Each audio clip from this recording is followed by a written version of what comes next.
Olá pessoal, boa tarde para todo mundo, para todas as pessoas. Vamos dar continuidade então às atividades do evento. Agora a gente passa a mesa redonda 2, intitulada Patrimônios Alimentares e Comunidades Sustentáveis, Parcerias em Prol de Metas. O debate dessa mesa objetiva contemplar algumas questões, algumas dimensões relativas aos processos de patrimonialização, considerando, de um ângulo, aspectos da história, memória e identidade, e de outro, as diferentes percepções sobre saúde, sustentabilidade, patrimônio participativo e educação patrimonial. Inicia-se pela perspectiva da construção histórica do patrimônio alimentar de Belém, cidade criativa da gastronomia pela Unesco, assim reconhecida desde 2015. A autora recupera a relação da cidade com a alimentação registrada em jornais, literatura regional e relatos de viajantes ao longo de sua história, culminando com a análise da forma como foi constituída, no decorrer do século XX, a relação identitária da sociedade com sua cultura alimentar. Segue-se a proposta de reflexão sobre o comer em contextos da modernidade colonial, concebido como ato cosmopolítico, no qual corpo, território e ambiente estão imbricados. Para tal cogitação, considera-se, a partir de perspectivas interdisciplinares e epistemologias plurais, a produção de práticas, saberes, memórias e patrimônios alimentares para ilustrar a comida como entidade viva mediadora dos fluxos da vida plural planetária.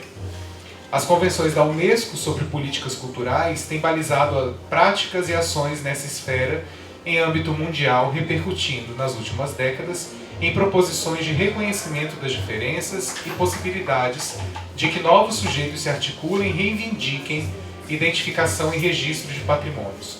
Nessa conjuntura, preocupações com meio ambiente, sustentabilidade e educação patrimonial se tornam centrais, sugerindo novas perspectivas. Essa reflexão, que encerra a discussão, propende, assim como a anterior, levantar questões sobre os sentidos dos processos de patrimonialização nesse contexto. Então, para compor a mesa, a gente já conta aqui com a participação das professoras Cidiana e a professora Lígia, que estão aqui com a gente, projetadas aqui atrás. Professoras, sejam bem-vindas e muito obrigado. E eu convido para compor a mesa fisicamente, aqui ao meu lado, a professora Mônica Vidal.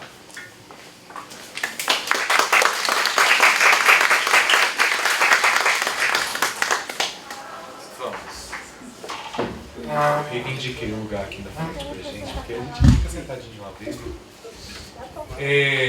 Bom, pessoal, então para a gente começar, seguindo a ordem da proposição das apresentações, a gente começa com a palestra da professora Cidiana da Consolação Ferreira de Macedo, intitulada A Cidade de Belém, Práticas, Identidades e Patrimônio Alimentar. A professora é a professora adjunta da Faculdade de História da Universidade Federal do Pará, é doutora em História Social da Amazônia pelo Programa de Pós-Graduação em História Social da Amazônia da Universidade Federal do Pará. É historiadora da alimentação, líder do grupo de pesquisa Alere, grupo de pesquisa da história do abastecimento e da alimentação na Amazônia, e do grupo de pesquisa Gaia, grupo de história da alimentação ibero-americana. Professora, obrigado por compor o evento junto com a gente. A senhora tem 20 minutos, fique à vontade. Bem, boa tarde a todos. Primeiramente, eu queria agradecer o convite, a oportunidade de estar aqui. Eu fico muito honrada, agradecer e saudar a professora Carmen Soares, que é a coordenadora do DIAITA, a professora que também coordenou esse evento que está e que eu estou... Por que eu não estou aí? Que é a professora Patrícia Mello. E saudar os meus colegas que estão hoje aqui na mesa. A professora Mônica, que eu já falava por e-mail, né? A professora Lígia, que eu conheço da academia, assim, de ler, né? De lê-la. E você também, né, Fernando? Porque dizer que eu estou muito honrada de participar hoje com essa mesa. E quando veio o título da palestra, de pensar, né, uma comunicação para essa mesa, eu acho que foi um momento muito feliz, que é o momento que a gente está pensando o museu virtual que nós estamos implementando aqui em Belém, né? E aí eu queria falar também a partir dessa relação que é construída historicamente de Belém com a comida, dessa identidade, dessas práticas, para fechar falando um pouco dessa questão do patrimônio alimentar, através do museu virtual, que é o Museu Virtual do Mangu. Então, a minha fala ela vai ser centrada nessa perspectiva de falar um pouco sobre essa relação. Eu consigo passar aqui ou passo o slide aí? Ok, obrigada. Já apareceu aqui. Bem, primeiro eu queria reforçar essa ideia dessa cozinha em Belém. A Belém tem sido um foco de estudo muito importante para mim ao longo desses anos. E quando eu comecei a pensar, eu não imaginava o quanto dessa relação de Belém com a sua comida, o quanto que isso é presente, o quanto que isso é forte. As pessoas em Belém, elas podem não ter a dimensão do que é essa relação, que é uma relação cotidiana, que é uma relação vivenciada no dia a dia. Quando a pessoa sai, ela vai na rua e ela come aquele prato típico. Quando a pessoa ela está reproduzindo experiências que já vêm de longa data.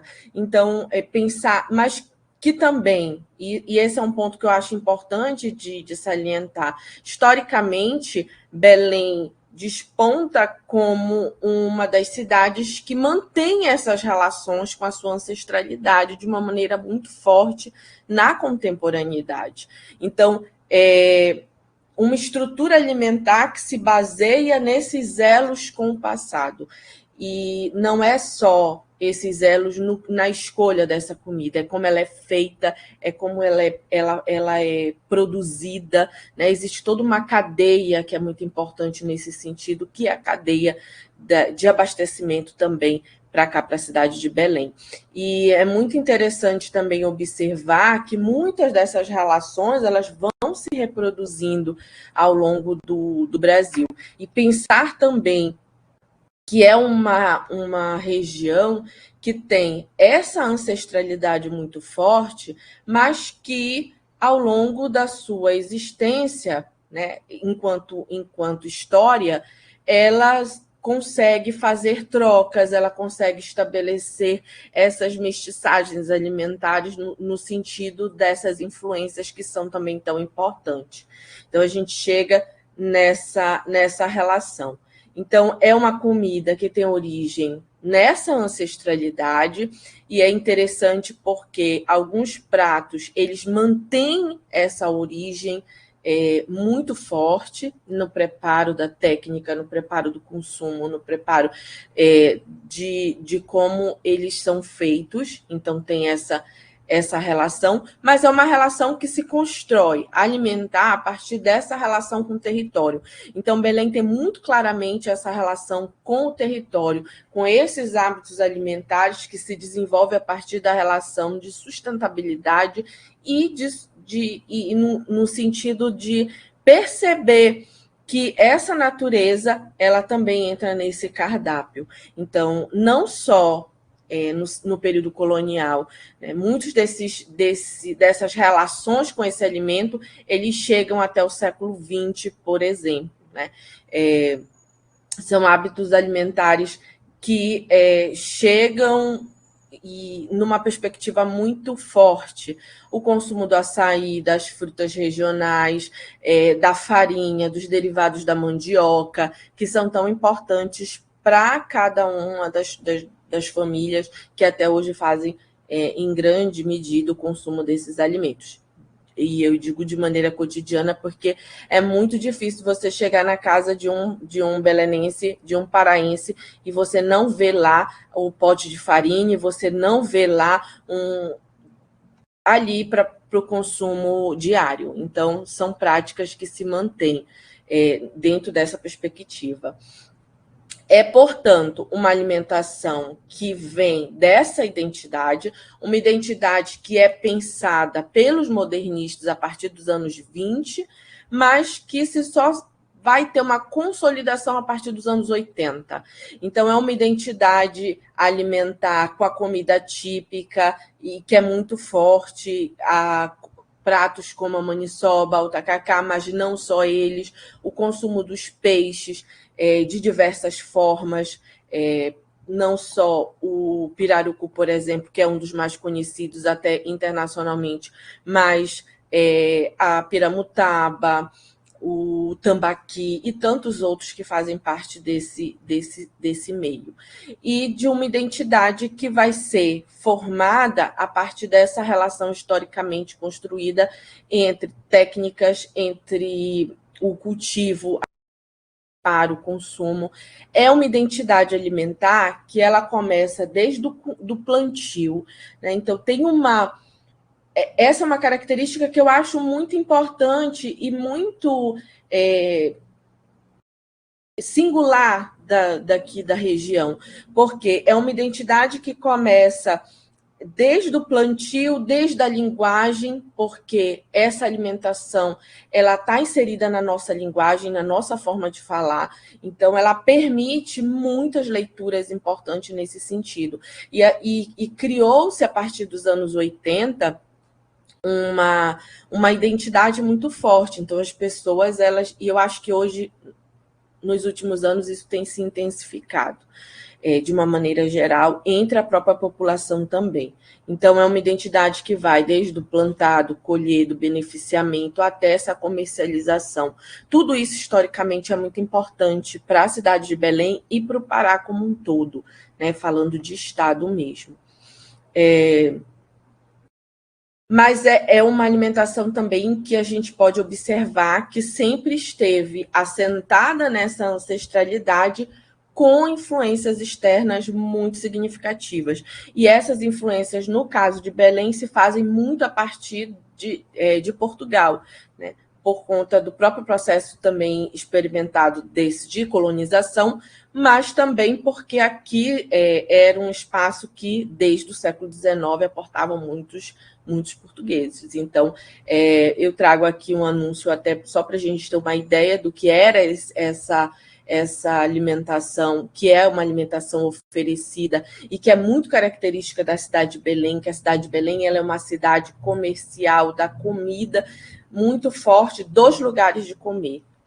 Esse aqui é o anúncio de 1898 do Café Ofício Santo Antônio, que traz aqui os casquinhos e unhas de caranguejo. São pratos que alternam entre os pratos regionais e pratos que não entram, digamos assim, nessa regionalidade. Os casquinhos e unhas de caranguejo, os pastéis, os doces finos. Em grande medida, esses doces finos e esses pastéis, eles tinham uma influência muito grande de Portugal. Os refrescos, as bebidas e os sorvetes regionais e o próprio açaí. Tudo isso sendo encontrado de dia, de noite, em locais estipulados para esse consumo. Então, mostra essa diversidade que existe, né? Portanto, um lugar de alimentação em que há essas três linhas que são muito importantes para se pensar a alimentação, que é o domínio dessa natureza, principalmente a partir da domesticação da mandioca. A domesticação da mandioca no Pará, ela remonta ao século, a 11 mil anos atrás, então é uma idade antiga, né, da Amazônia, e essas técnicas que são repassadas e que chegam ao século XX, técnicas com relação à feitura da mandioca, com relação ao tratamento dos peixes, e essa relação ela é muito forte. E é justamente essa alimentação que vai moldar, portanto, esse patrimônio alimentar, que vai permitir esse aspecto simbólico das crenças, que envolve saúde, que envolve essa relação mais direta com a alimentação. Então, é dentro dessa perspectiva também. Pensando nessa questão como um todo, como o alimento para a Amazônia e para o Pará e para Belém, ela é tão identitária, ela é tão forte, ela é tão ela é muito no sentido de que ela é muito cara a cada um dos habitantes, e eu acho que com o passar dos anos, essa retomada, né, a própria ideia de Belém cidade criativa da gastronomia, ela permite que as pessoas se vejam mais e se percebam mais nessa relação identitária com o alimento, que em 2021 foi pensado como eu havia pensado o Museu Virtual de História da Alimentação e da Gastronomia Paraense, que hoje tem o nome de Mangu. Então, é a partir dessa relação que é muito preciosa que esse patrimônio alimentar paraense, desde o alimento em si, da domesticação, dos artefatos, dos utensílios, das práticas, dos saberes, das representações culturais, que nós vamos pensar e que eu pensei a criação do Museu Virtual. Então, o Museu Virtual ele nasce como um projeto de extensão vinculado à Universidade Federal do Pará, em 2021, e ele vai ser inaugurado ainda esse ano, provavelmente agora no final de novembro. O projeto ele foi pensado que como um meio até mesmo para que essa democratização do conhecimento acadêmico, que é tão importante, ele possa atingir um número muito maior, um público muito maior. Então, o projeto ele vem sendo desenvolvido. Hoje nós temos, inclusive, uma equipe já formada, com alguns professores da instituição, com alunos bolsistas, e a gente vem trabalhando para o lançamento, para a inauguração do Museu Virtual, que não vai estar pronto na sua totalidade, mas ele já vai ser inaugurado com algumas dessas salas, uma exposição temporária, e sempre com foco nessa relação desse patrimônio alimentar paraense. Então, não foi pensado só a cidade de Belém, foi pensado o Pará como um todo. E, a partir dele, nós vamos poder mostrar para o mundo, de maneira virtual, como é que a gente está, como é a nossa história com relação ao alimento, como é que a gente consegue entender, perceber a nossa história, a nossa vida, o quanto que esse alimento ele é tão importante para cada uma das pessoas que vivem. Então, ouvir essas pessoas. O projeto do Museu Virtual ele está sendo pensado desde de ouvir quem são essas pessoas que fazem parte do mundo da alimentação, até mesmo trazer uma sala pensada para as crianças, porque é o entendimento que as crianças precisam conhecer a sua história, e a sua história ela está intimamente ligada à alimentação. E aqui, no caso de Belém, ela está ligada em muitos aspectos, como eu já falei anteriormente. Então, esse aqui é uma das lendas que a gente vai trabalhar com as crianças na sala que a gente denominou de Curumins e Cunhantãs, e a ideia é justamente essa, que as crianças possam se identificar, que elas possam perceber a relação que existe com aquele alimento e com a sua identidade e com a sua ancestralidade também. Então, o Mangu está sendo pensado nessa relação, que é uma relação muito importante para todos nós, mas que pode projetar, também ser levado para as escolas, porque quando o projeto foi pensado inicialmente, ele foi pensado na perspectiva justamente da gente levar todo essa estrutura para as escolas. E virtualmente isso é uma realidade muito mais acessível do que se nós fizéssemos exposições ou fizéssemos um museu físico. Então, o Mangu ele vai possibilitar que os professores levem as crianças para trabalhar, ele está disponibilizando planos de aula, por exemplo, para que os professores tenham acesso a esses planos de aula e para que os professores possam também levar suas crianças de maneira virtual e apresentar um pouco da nossa cultura alimentar, que muitos e parte deles já conhecem a partir da nossa história dentro do Museu Virtual. Então, é um pouco dessa relação que a gente está pensando, né, que eu venho trabalhando, aí coordenando esse projeto, que é um projeto de extensão e que está vinculado ao FPA, e atualmente nós tivemos um apoio também da Secretaria de Tecnologia do Governo do Estado. Eu estava aqui tentando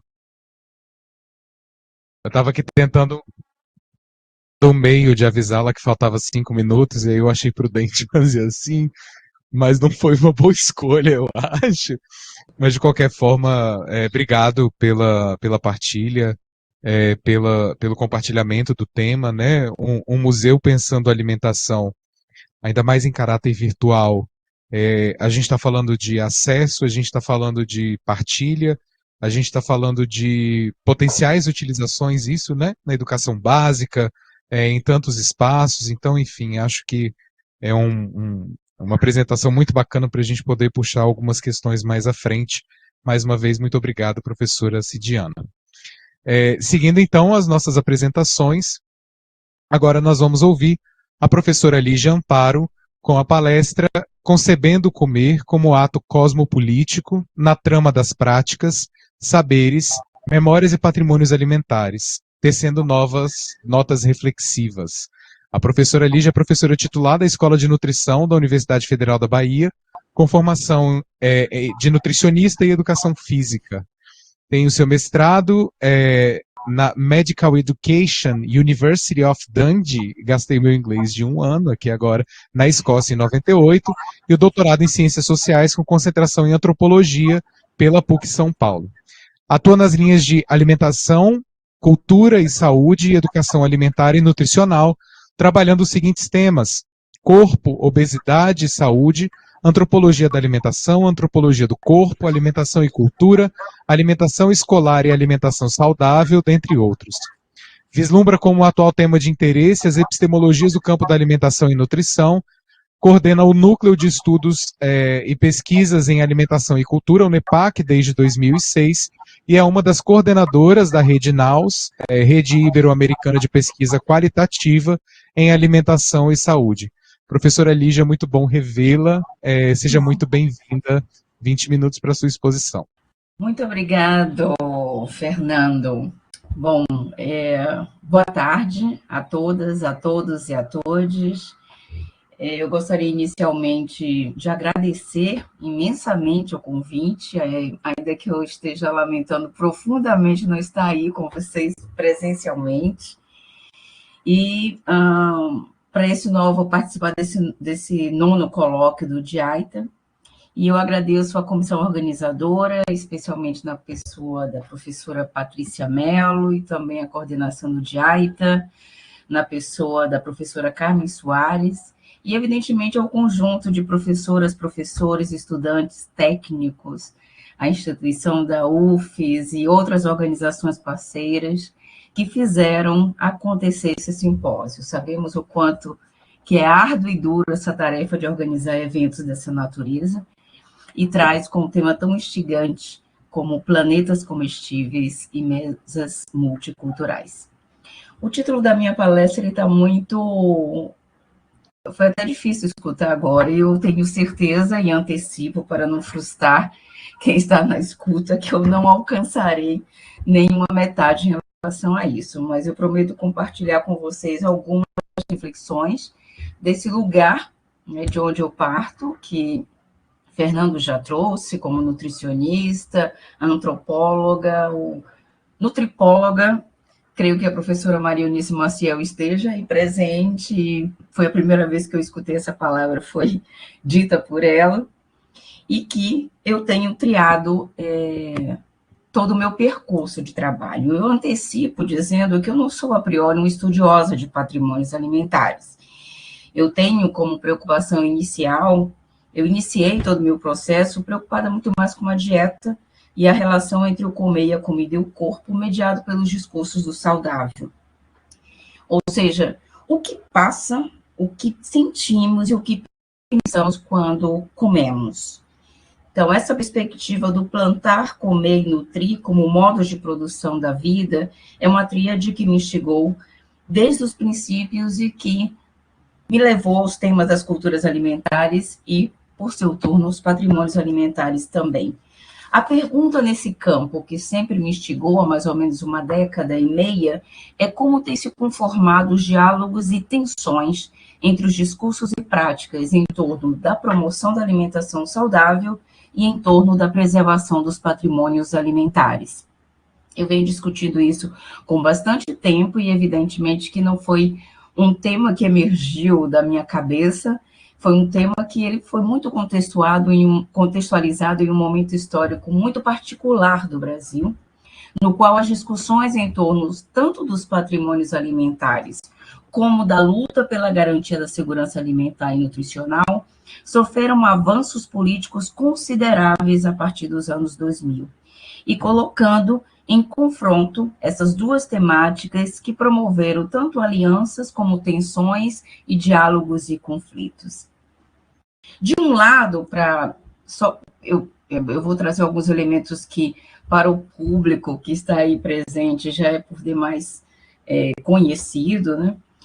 Mas é só para contextualizar a minha fala, o que vimos um pouco nessas histórias das políticas de segurança alimentar e nutricional e patrimônios alimentares durante o período de 2000.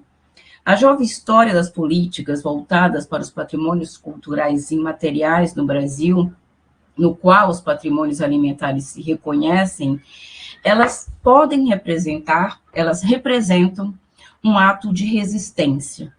Um ato de resistência aos etnocídios, aos epistemocídios, uma luta pelos territórios, uma luta pelo direito de existir de modo plural e diverso. São afirmações da identidade, tal qual Cidiana acabou de tratar quando vemos a culinária paraense. Essa dimensão do pertencimento ao território é um elemento fulcral para caracterizarmos essa luta pelos patrimônios alimentares. Todavia, sendo essa uma perspectiva emancipatória, o debate hoje ela se situa dentro de uma arena política no qual os distintos interesses de grupos, coletividades e pessoas estão em disputas. Há estudiosos que demarcam como uma espécie de culto ao patrimônio, que eu chamaria de uma romantização, que pode representar, dentre outras coisas, uma apologia nostálgica a um passado edênico.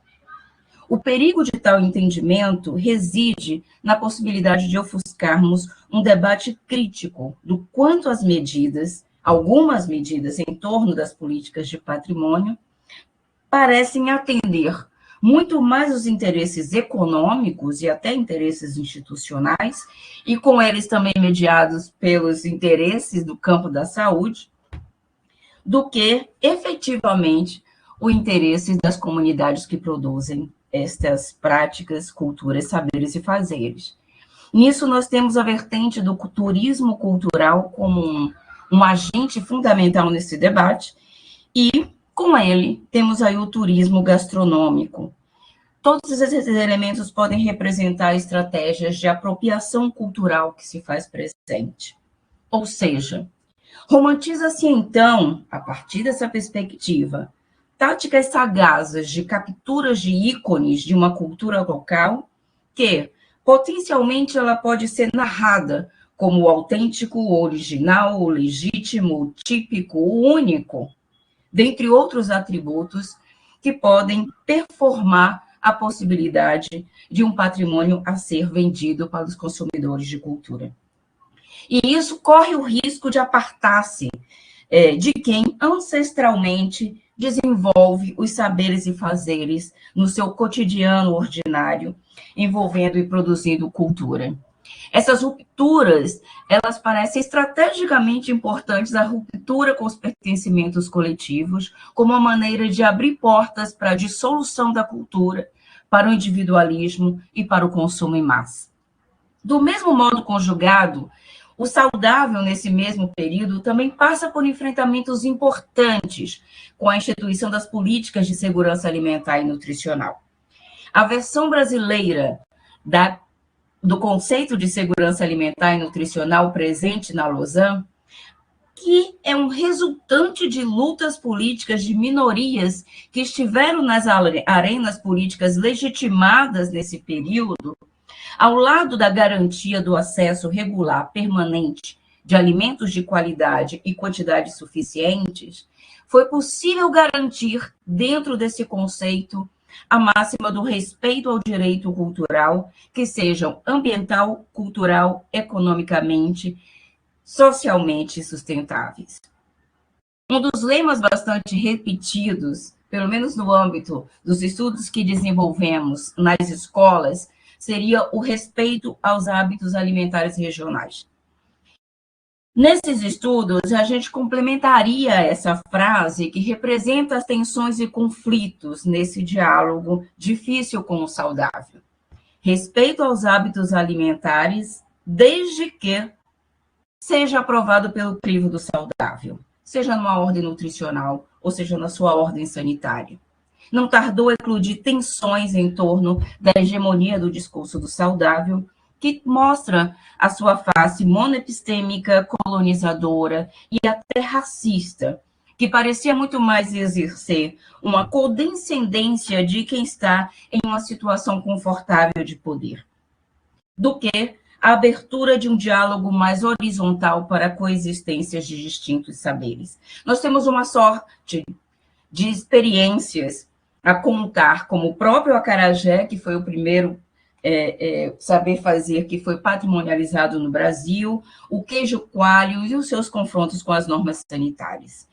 Bom, entretanto, em meio a esse enfrentamento político para lidar as tensões, nós estávamos, pelo menos, em uma arena democrática dessa discussão.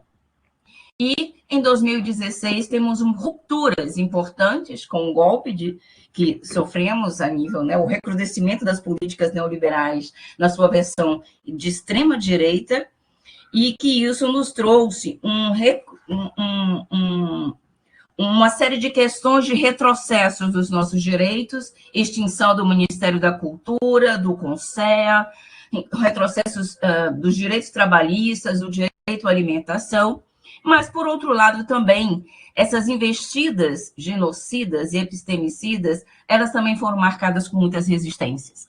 As comunidades tradicionais, a população negra e quilombola, os indígenas, uma pluralidade de povos, conseguiram e lutaram cotidianamente contra a fome e o extermínio dos povos e dos viventes do próprio planeta. A luta pelo direito a existir estava em jogo, até que conseguimos minimamente reverter, com o retorno das políticas que estão aí colocadas. Mas um ano antes desse processo, seguindo o curso da questão da produção do saudável, tivemos a nossa última Conferência Nacional de Segurança Alimentar e Nutricional, no ano de 2015. Nessa conferência, tivemos lemas importantes que revolvem as bases do Estatuto do Saudável. Comida de verdade, comer como ato político, marcaram o cenário das políticas públicas de alimentação e nutrição, inclusive influenciando os espaços mais áridos, como a própria saúde. Acolher terminologias e conceitos como comensalidade, habilidades culinárias, culturas alimentares, é algo ímpar na história das políticas de saúde, ainda que tenha sido a sua maneira e tenhamos críticas sobre esse processo. Estamos justamente no centro desse debate, quando o golpe nos afetou fortemente em relação a todos esses processos. Bom, diante desse pequeno histórico de como esse debate se situa, eu trago para esta mesa uma discussão não sobre a comida e patrimônio, e sim o comer e patrimônio. O comer enquanto um ato político, ou melhor, a ideia do comer patrimônios, como Gabriela Pieroni publica um artigo esse ano, onde ela intitula ele Fazedores de Cultura e Comedores de Patrimônio. De certo que a comida e o comer são dimensões profundamente imbricadas, mas elas não necessariamente tratam da mesma coisa. A comida é um ato que confere sentido o comer é um ato que confere sentido à comida. E tem uma ação transformadora da comida.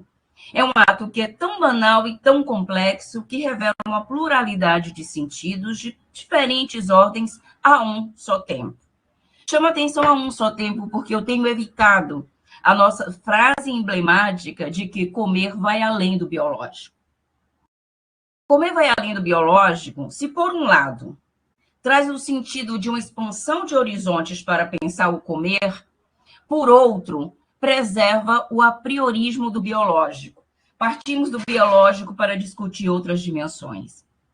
Comer como ato político nos informa que o ato de comer não pode ser visto como algo meramente banal e instrumentalizado para este corpo biológico isolado entre eu e o mundo pelas fronteiras da pele. Tampouco não é um ato passivo, ressonante a uma macropolítica de produção de alimentos. Comer como ato político é uma agência, é uma micropolítica, como também Elaine Azevedo, que deve estar presente aí entre as pessoas que estão nessa plenária, o manifesto que em 2016 ela publica, trabalhando essa dimensão da política do cotidiano e da política da vida, a força da micropolítica que está aí situada. No entanto, comer como ato político, ele não se constrói político, ele já é político, ainda que seja um ato alienado. Porque quando eu como, eu alimento uma perspectiva de mundo. O meu ato de comer pode alimentar desigualdades de toda sorte, ou também pode potencializar outros mundos. O ato de comer politiza-se e politiza-se quando eu busco a comida de verdade como dever. Isso rompe com o eu isolado, do qual a questão da discussão da saúde se situa. A saúde, ela é efetivamente relacional e coletiva. A saúde do meu corpo depende da saúde do corpo de quem produz a comida e do corpo dos territórios e da terra. Comemos comidas produzidas pelo suor do planeta. E essa é uma discussão que eu acho que a gente precisa aprofundar nos patrimônios. Comer e patrimônio precisa ser mais explorado, dada a sua singularidade, que o patrimônio alimentar só se configura enquanto patrimônio se ele for comestível. Não há preservação de patrimônio se eles não forem comestíveis.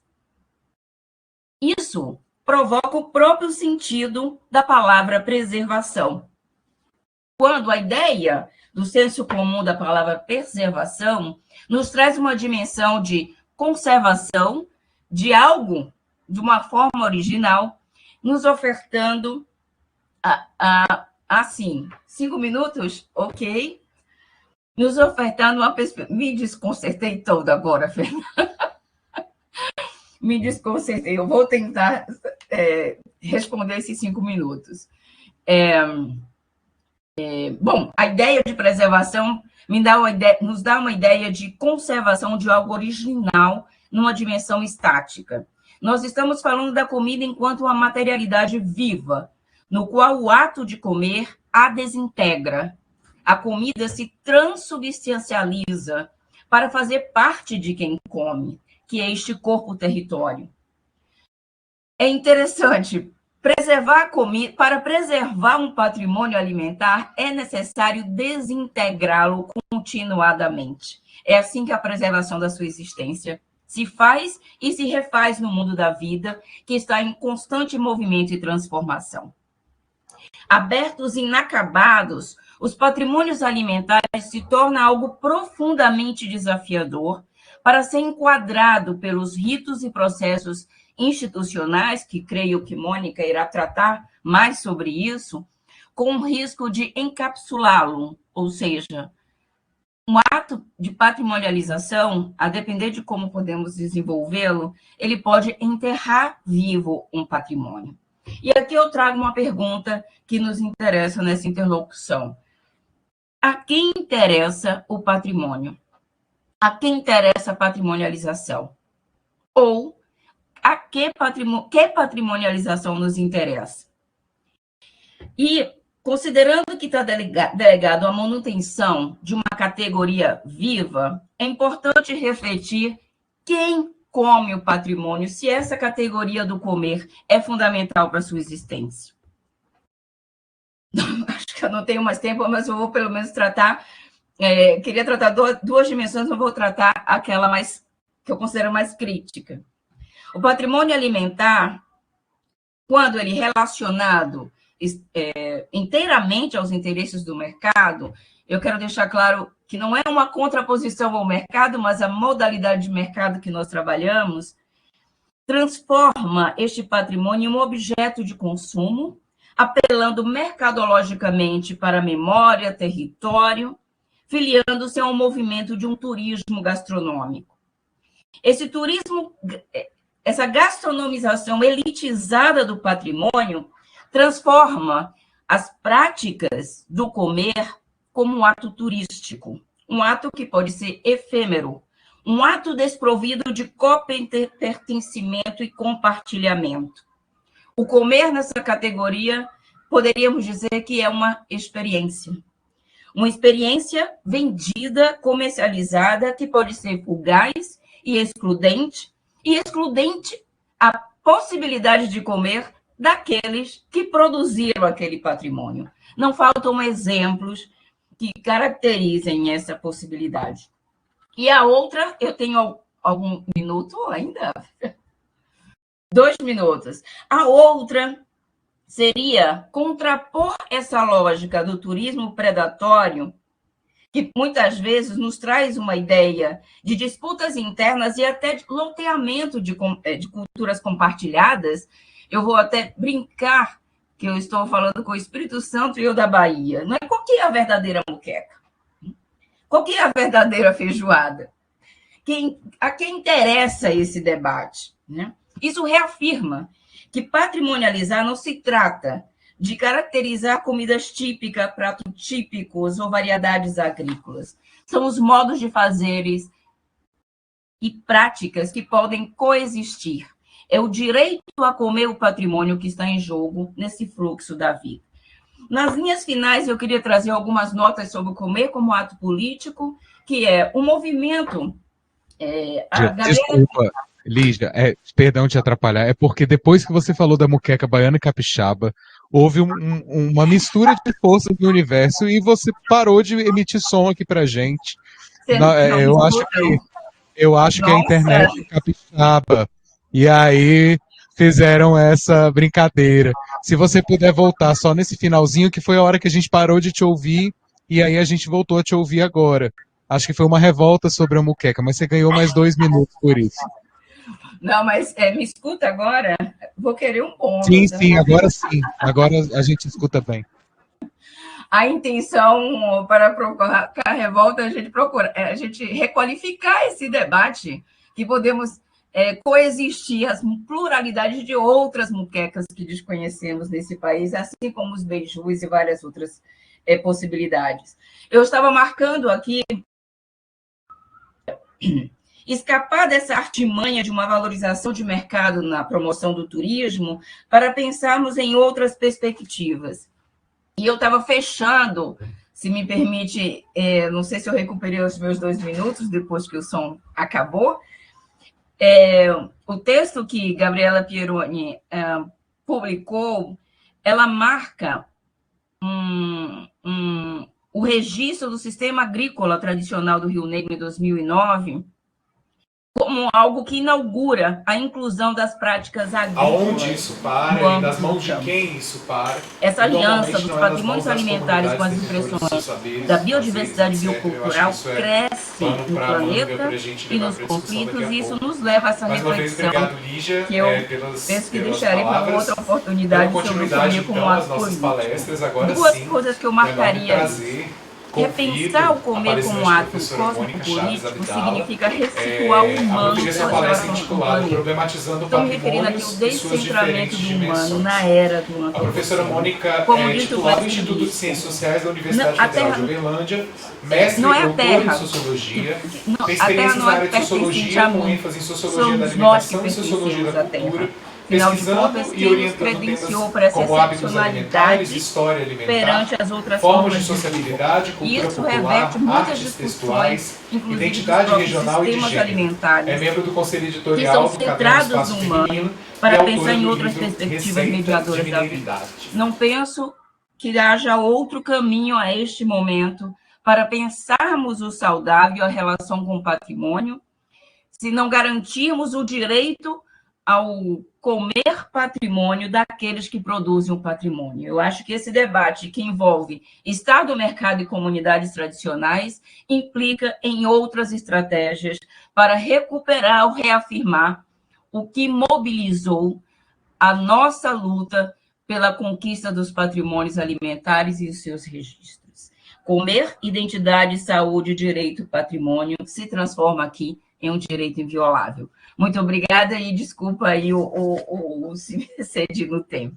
A gente é que pede desculpa desse golpe capixaba com essa coisa da muqueca baiana.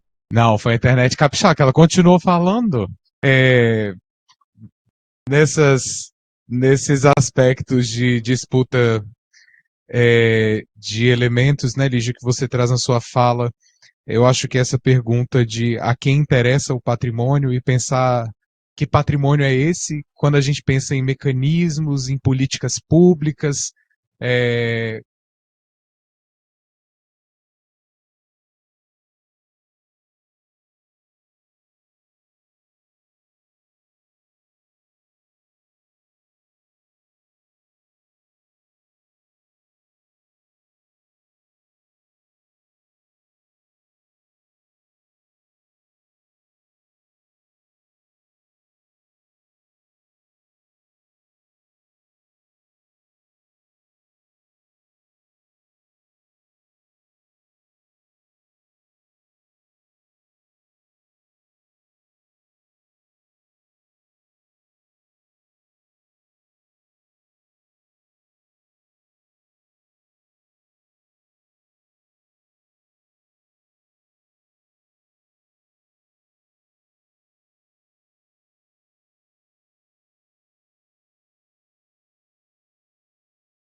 arte texto, não é arte textual, desculpa, o corretor do Word fez isso aqui, perdão.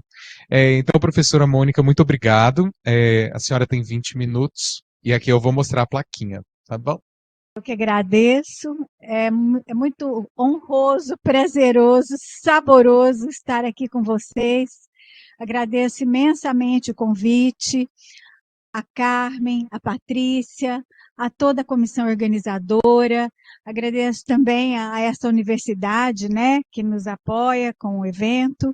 E é um prazer muito grande fazer parte. É grande e triste ao mesmo tempo, né? Porque eu queria muito que vocês duas estivessem aqui comigo. E, Lígia, depois do que você falou, eu queria ficar calada, pensando e te ouvindo. Mas me cabe continuar. Eu espero fazer jus à continuidade das reflexões que você nos trouxe, bastante instigantes, com as quais eu concordo plenamente. Estou esperando aqui meu... Já tá. Já? E como que eu vou fazer? Eu vou ficar em... Vou ter que ficar olhando para lá? Fica...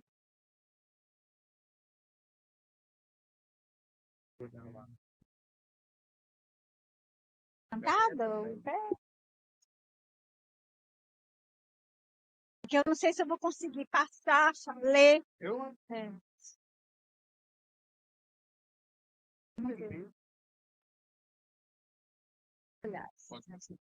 Bom, eu acho que eu fui a única que me identifiquei como grupo Misturas, né? Falei que eu estou revoltada e vou sair desse grupo.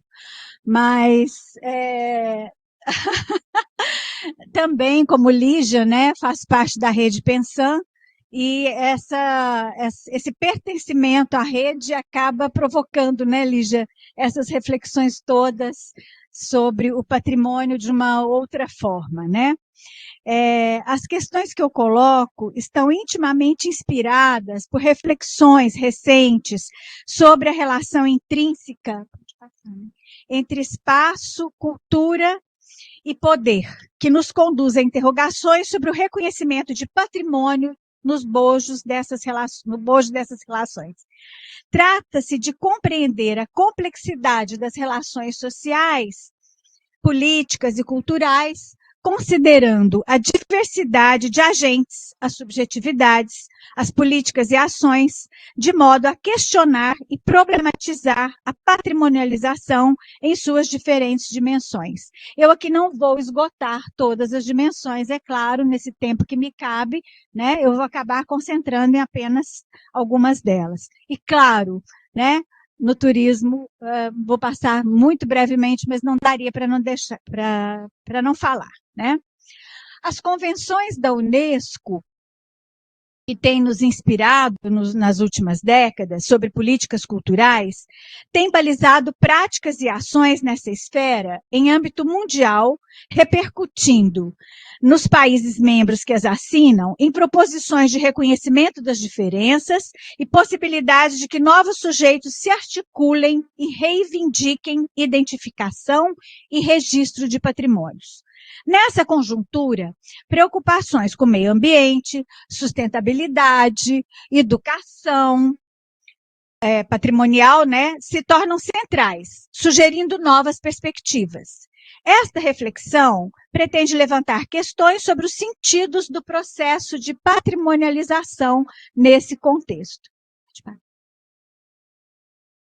A cada ano, se avolumam iniciativas como organizações de roteiros turísticos, produções de registros de patrimônios e de indicações geográficas, formas de reconhecimento e registro que se destacam nas políticas estatais para a preservação de tradições culinárias.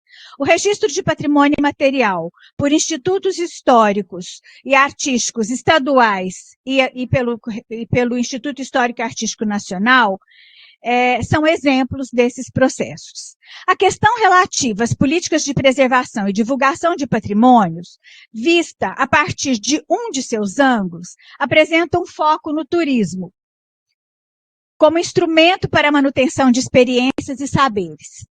Esta tem sido uma forte tônica nos planos governamentais e políticas públicas. O vínculo entre comida e turismo tem sido proposto a partir de fóruns mundiais de turismo, no sentido de propagação da cultura, do desenvolvimento econômico local, com base em propostas de práticas sustentáveis relacionadas a experiências gastronômicas. Analisado nessa perspectiva, a intenção é fortalecer a identidade e a imagem de cidades e regiões, atraindo investimentos. É fato que a associação entre patrimônio e turismo tem se constituído por séculos. Não é novidade sua associação a perspectivas de desenvolvimento econômico. No entanto, tem alcance limitado, como já apontara a historiadora Chue, em 2001, a vontade moderna de democratização de saber, aliada ao desenvolvimento de uma sociedade de lazer e de seu correlato, o turismo cultural dito de massa, amplia o público em grande escala e, ao mesmo tempo, transforma os patrimônios históricos em produtos para serem consumidos, como a Lígia já, inclusive, colocou, né? Tendo em vista essa questão, Schiffoni, em 2003, que é uma estudiosa da área da geografia, pondera que se trata de um processo que, na verdade, resulta em desigualdades. As consequências dessas práticas resumem-se muitas vezes em exclusão da população local, uma vez que é necessário fornecer ao produto tanto uma embalagem como um conteúdo apropriado para a venda. E aqui eu estou citando a autora. As desigualdades de acesso são apontadas em vários níveis e constituem um ponto polêmico e recorrente no debate e que se destaca numa conjuntura de crescimento da fome e da pobreza. Além desse aspecto, a recente experiência de isolamento social durante a pandemia de Covid-19 impôs restrições aos deslocamentos, apontando limites às possibilidades deste recurso. Há outros ângulos possíveis, nos quais se notam sentidos diferenciados quando recorremos ao que à primeira vista pareceriam ser os mesmos referentes. Sustentabilidade, desenvolvimento econômico local, manejo adequado do meio ambiente, questões climáticas, entre outras que balizam os processos de patrimonialização nos anos 2000. Novos sujeitos em cena, oriundos de camadas populares e comunidades tradicionais, com demandas e necessidades próprias, implicam em novas dinâmicas de manutenção de saberes, experiências e tradições. Eu vou utilizar um texto de Regina Abreu, que se chama Patrimonialização das Diferenças e os Novos Sujeitos de Direito Coletivo no Brasil, que foi publicado na coleção do programa Saint-Hilaire em 2015 e que traz importantes elementos para a gente compreender esses novos processos. Aos poucos, ocorre o que Abreu apontou como patrimonialização das diferenças, em que é imperioso conceder especial atenção à noção de singularidade ou de especificidade local. Aqui eu estou citando a autora. No nosso entender, isso traz à cena duas questões fundamentais. O registro de patrimônio como resultado de ação participativa e, associada a essa perspectiva, a de educação patrimonial. Tudo indica que Regina Abreu acerta quando aponta o marco dessa virada no final dos anos 1980, com o protagonismo da Unesco, estimulando a formulação de políticas de preservação em fóruns internacionais, assim como uma dinâmica globalizada de identificação, proteção, difusão, circulação de valores e signos patrimoniais. Estou citando a autora. De maneira especial, em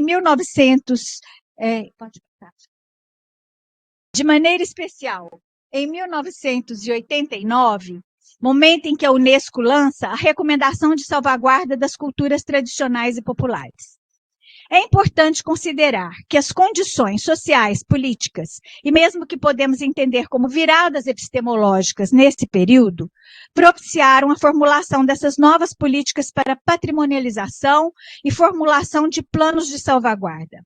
A Constituição de 1988 é importante nesse contexto, a nossa Constituição. Infelizmente, meu tempo não permite adentrar essas questões. É só mesmo para não deixar de registrar que existe uma conjuntura, né, que provoca essas mudanças. Demandas para patrimonializar se multiplicaram, os processos de patrimonialização começaram a ser construídos em redes, das quais participa uma pluralidade de agentes, comunidades, patrocinadores e agentes estatais. Dessa forma, como pondera Abreu, uma característica nova desses processos, especialmente aqueles ligados aos bens culturais de sociedades tradicionais,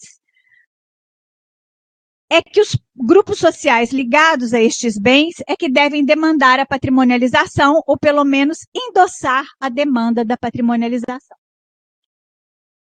Outro aspecto importante, políticas internacionais e nacionais passam a valorizar tradições de grupos populares ligadas ao cotidiano e relacionadas à natureza.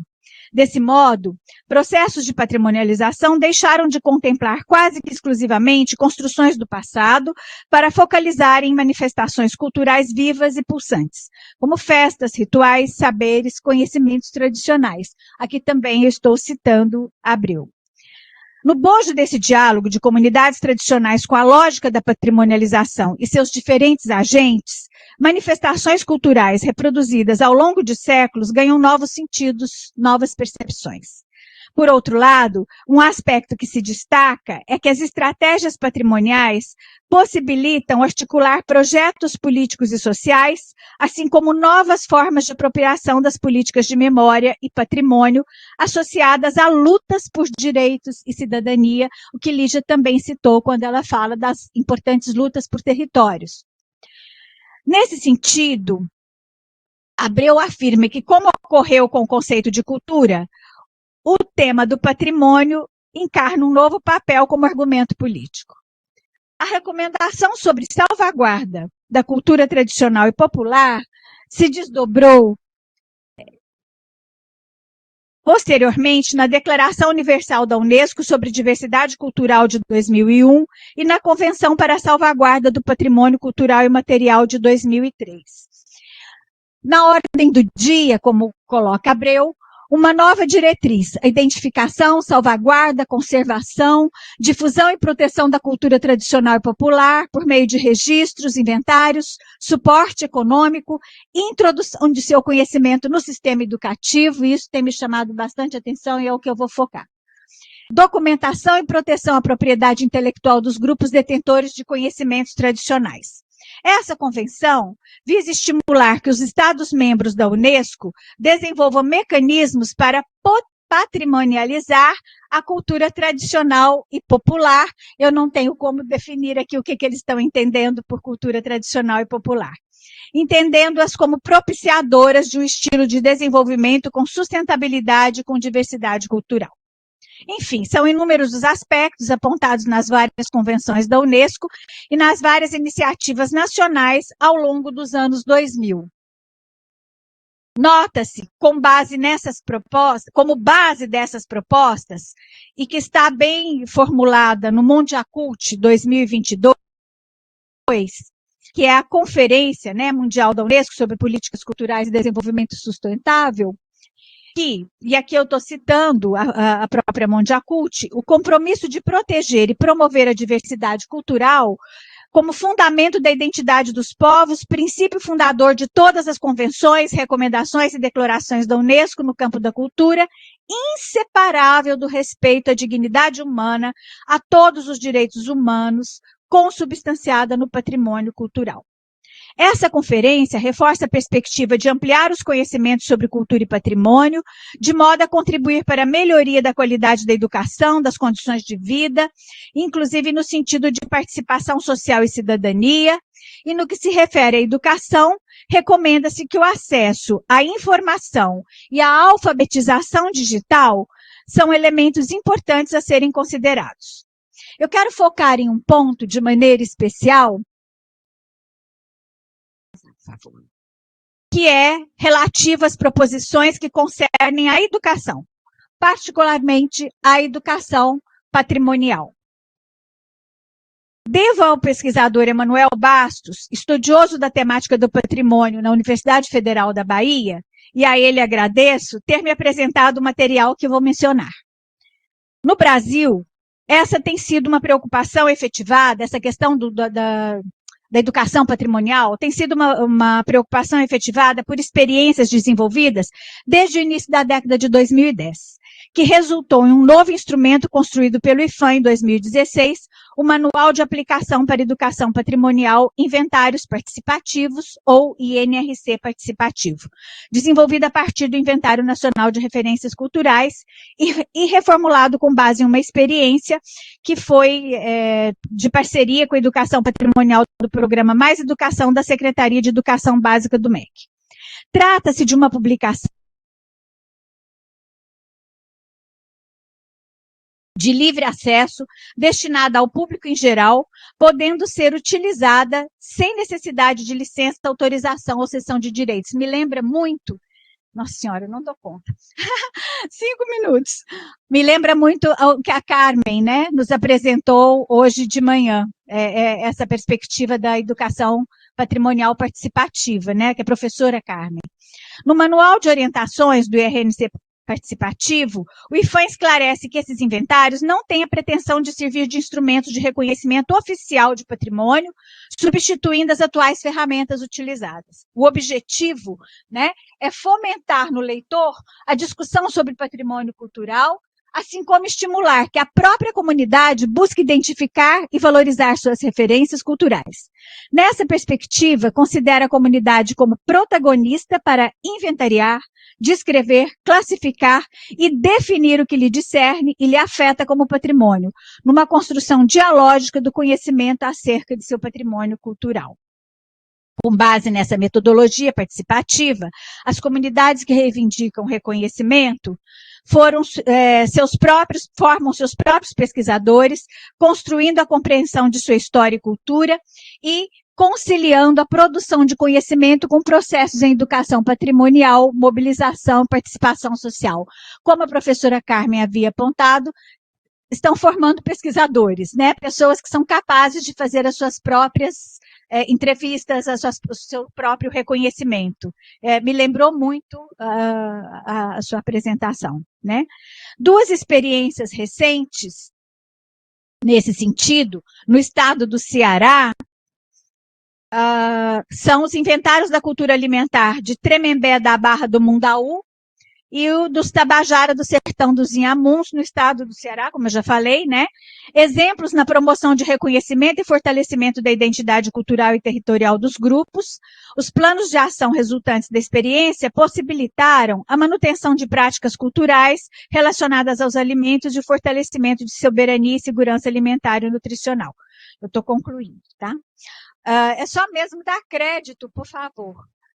Esse material que o professor da Bahia me apresentou, pode passar, por gentileza, e que eu achei importante, eu queria, inclusive, eu não sei se vai ser possível, né, porque eu queria passar rapidinho, assim, o material só para vocês verem, mas de qualquer forma, eu vou deixar o link no final, porque o que chama a atenção nesse material? Eu não vou falar para não ter mais tempo, porque aí eu estou dando crédito para quem são as pessoas que fizeram, né, o projeto, inclusive, faz parte desse território e cultura alimentar no Ceará.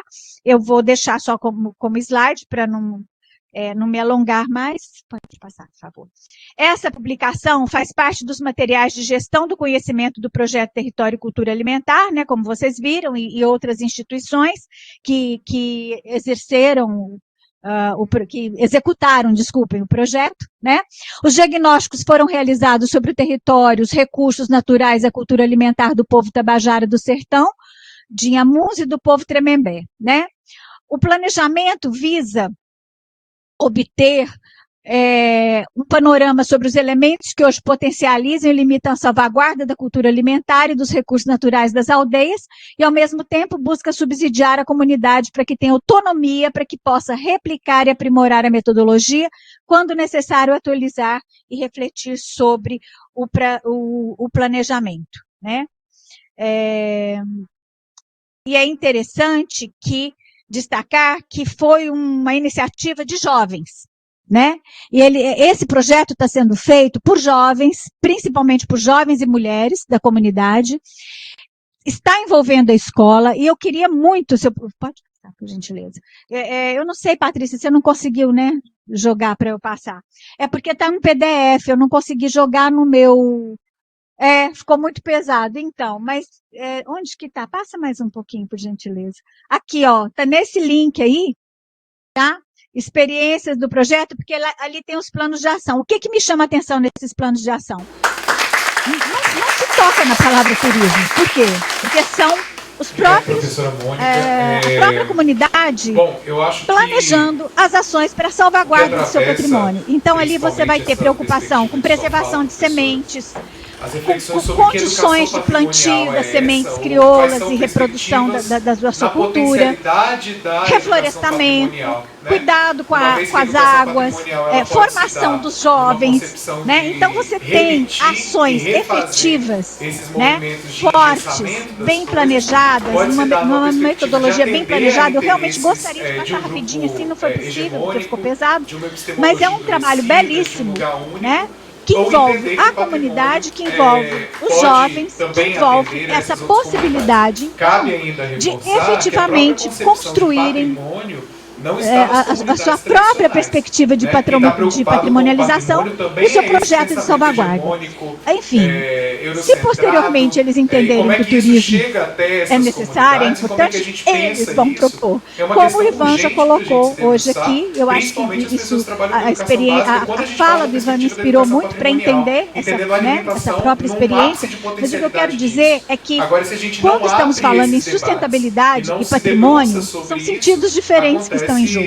Não estou querendo descartar um ou outro, mas não dá para a gente aplicar, como tem sido feito, uma política pública como a de patrimonialização relacionada ao turismo, para qualquer circunstância, para qualquer comunidade. Eu pergunto, quilombolas, indígenas, comunidades tradicionais, querem realmente o turismo? Eu sei que o pessoal de São Tiago, que patrimonializou os biscoitos em Minas, quer o turismo. Eles fazem lá um festival, eles querem, mas é a comunidade que quer, né? Eu sei que também o pessoal de Sabará, que patrimonializou os produtos da jabuticaba, quer o turismo. Agora, enfim, né? São concepções diferentes, são ângulos diferentes, e eu acho que a gente precisa começar a pensar nessas questões, como a Lígia, acho que foi muito feliz em colocar. Muito obrigada. Eu tenho uma pergunta muito simples para a professora Cidiana. Eu queria saber por que o museu virtual é sobre a cozinha paraense e não a cozinha amazônica. Pronto, foi só uma pergunta, então quem quiser já estou negociando, aí talvez caiba mais uma rodada.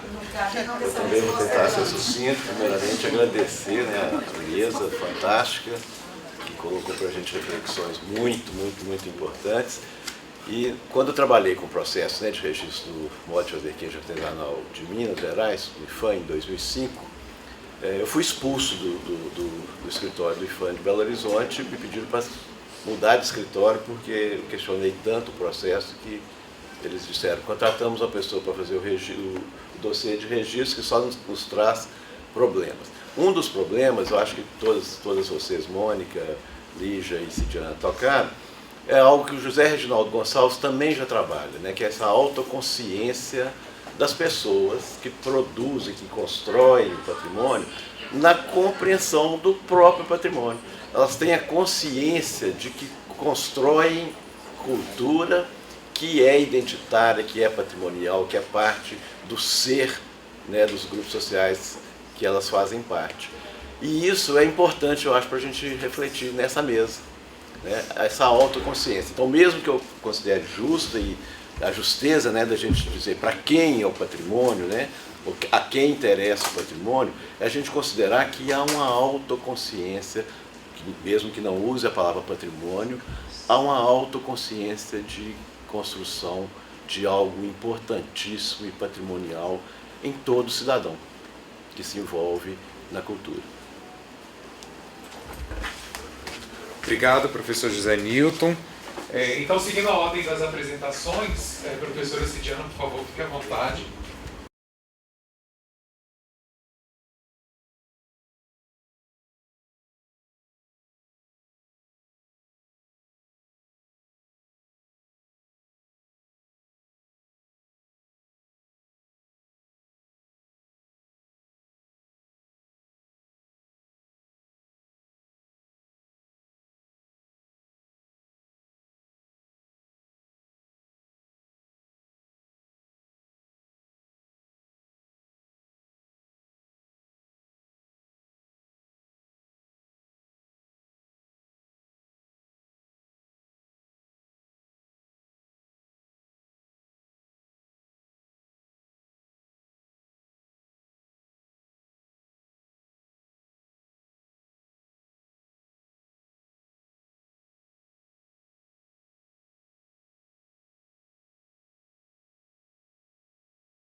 Ok, professora, obrigado.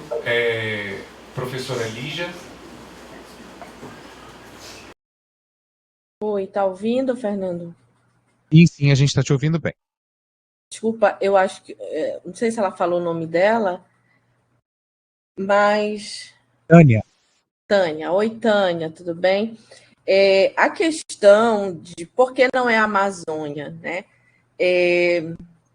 Apesar de nós mantermos, e aí quando eu falo Pará, eu também vou falar Manaus, eu vou falar... A gente tem uma região da Amazônia imensa no que tange à cultura alimentar. E mesmo que nós tenhamos algumas semelhanças, historicamente há muitas diferenças. Eu sempre digo que tomar conta do Pará já é um trabalho muito árduo, porque o Pará não é igual. Então, muitas das vezes, as pessoas fazem a relação no sentido de que a comida do Pará é uma comida típica, por exemplo, a maniçoba, mas nós temos regiões no Pará que não têm o hábito da maniçoba e nem entendem dessa forma, como em Belém, por exemplo, ou em outras regiões. Então, dar conta do Pará já é um trabalho bem grande, porque tem muitas diferenças entre as cidades paraenses. Então, por exemplo, no Nordeste paraense existem hábitos alimentares que se diferenciam muito do que ocorre, por exemplo, em Belém. No Marajó, você já vai encontrar uma outra linha, né, de adoções de práticas alimentares. Então, apesar de muitas das vezes ser o mesmo produto, digamos assim, ter uma origem nesse produto, o consumo da farinha, mas isso difere muito. Então, o nome, né, pensar o Museu Paraense, já parte dessa perspectiva também, de dar conta do que a gente consegue visualizar no Pará, e que é diferente de Manaus, que é diferente de outros estados também, essa construção histórica.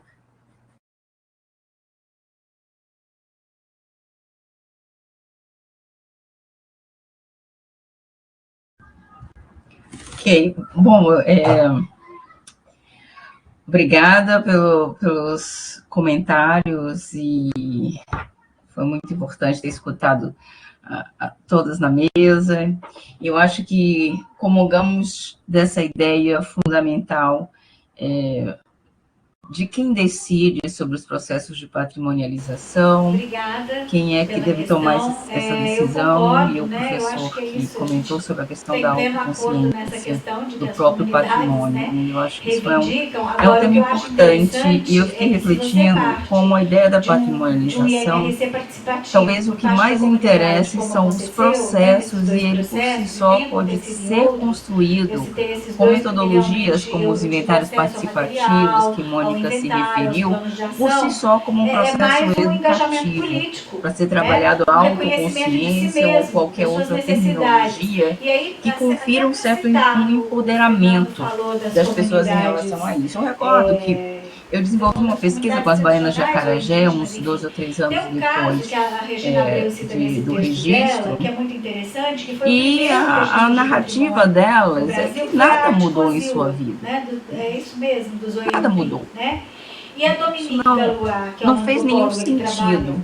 Então, eu acho que os processos de patrimonialização, eles precisam fazer sentido para essas comunidades. Caso contrário, estamos apartando e transformando isso em outras questões. E um outro elemento também importante nesse processo de autoconsciência é que ele precisa ser o mais amplo possível das possibilidades e alternativas que se tem.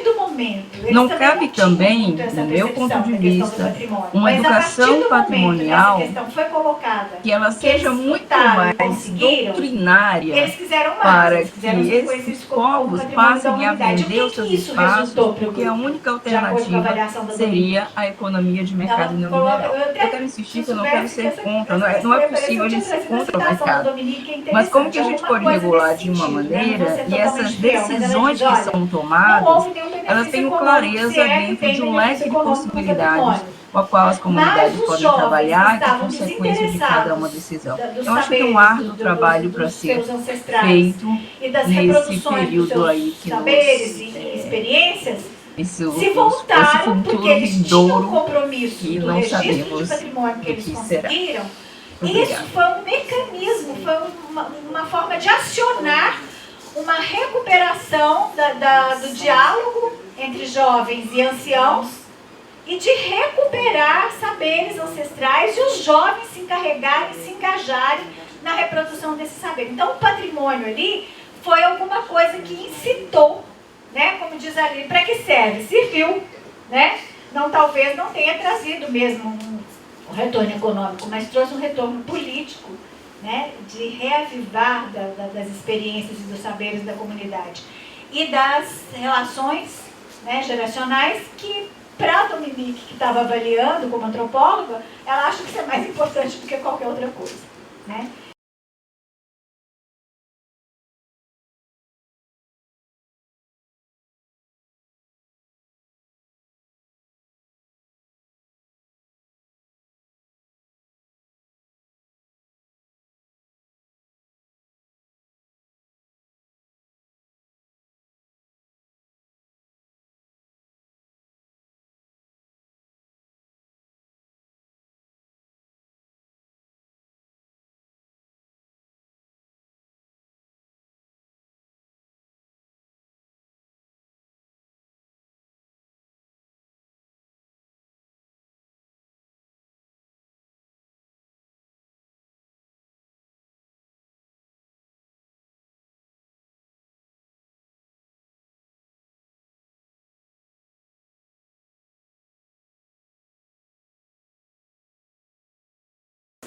Bom, agradecemos mais uma vez a participação das professoras, uma salva de palmas para todas.